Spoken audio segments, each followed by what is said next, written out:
So I had technically left the governor's office before October 29th.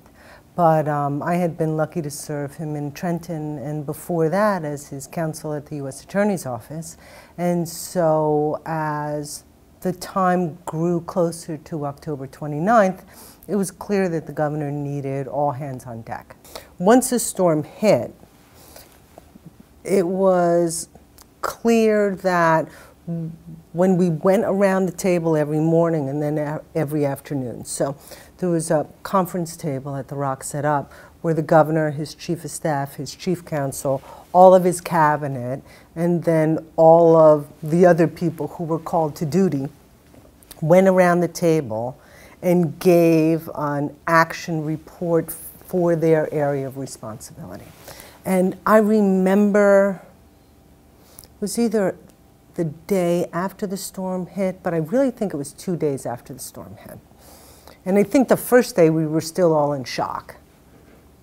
But the second day after the storm hit, as we went through the problems that we had in transportation and the problems that we had in DEP and the problems that we had with each state agency's area of responsibility, that it was really the only time during the whole process where I was nearly overwhelmed by the size and the scope of the problem. So I'll give you one example that I'm sure Bob spoke about much more eloquently than I could. We get to the DEP and not only are there issues with raw sewage being dumped into our waterways because there was no electricity for our water and sewer treatment plants. There were issues, obviously, with beach erosion and the like. There were issues with what got dumped into Barnegat Bay. But what I had never considered was there were potential issues with our nuclear facilities. Oh my God, okay. That was just one report.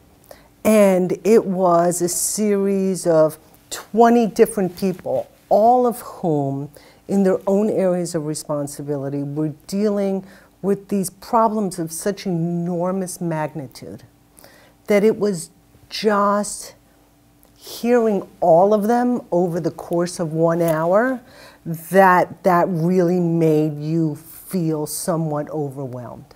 No one could have anticipated that in Manahawkin the ocean would have joined the bay. No one. And yet, because of the perseverance and tenacity and really the force that was Jim Simpson, he got that fixed in a matter of a few short days. And it was really brought to home for us when, maybe 2 days after the storm, we were all able to pile into cars once they had gotten to the point where they were able to clear a road. The governor's cabinet got into Suburbans and we just took a trip from Seabright down to Seaside.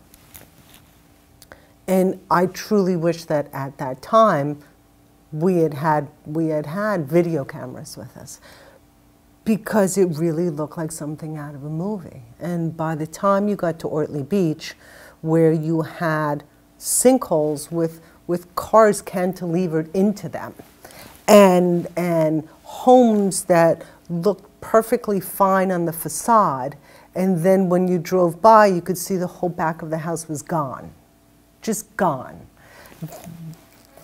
That your mind could almost not process the destruction that you had seen. I think he said, I need someone to fix the gas problem. You're sitting there, you appear to have nothing to do, gases are businesses, go fix it. And I think that's why all of us, even if you didn't have a particular job at the table the day you walked in the door, you knew that there would be need for your services. And so when the governor tells you to go fix something, you go fix something. And I think I was naive in the beginning in thinking that I could pick up the phone, call Shell, and say, hi Shell, how many gas stations do you have? Where are they? Do they have power? Do they have supplies? How can we get the word out? I mean, what we learned, if nothing else, was not only did we have a problem that no one could have foreseen, that I think that we've now addressed, but that a lot of the problem was the information wasn't readily available. And so you can look now on the EDA website, you can look now at the Office of Emergency Management, and that information about preparedness is now posted online.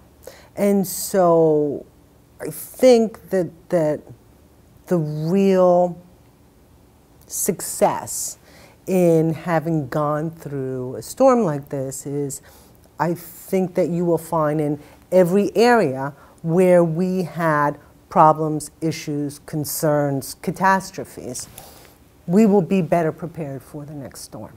Soon after we all got back to our day jobs, we started preparing for having financial assistance post-Sandy.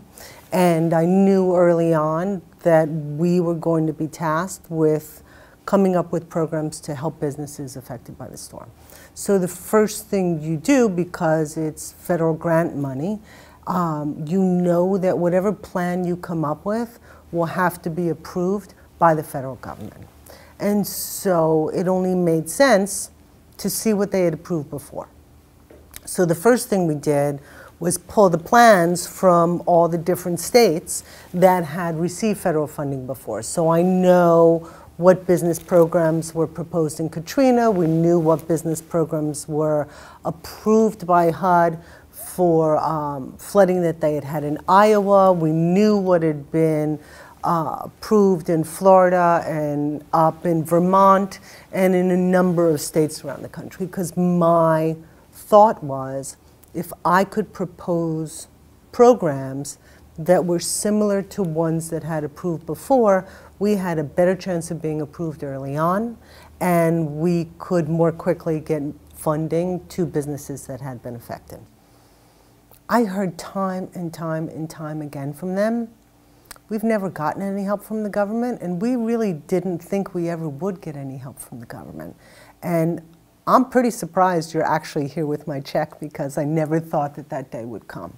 But it is that for small businesses, they created that business. It was their blood and sweat and tears and investment of time and money, and many of these businesses were literally family businesses. So you would go into a restaurant, and then the chef's wife would come out, and the kids would walk in from school, and the brother was there as well. And a lot of them, it was not only that they had that internal pride of this was something they had built, they were going to recover from it. They were not going to be beaten or defeated by this one storm.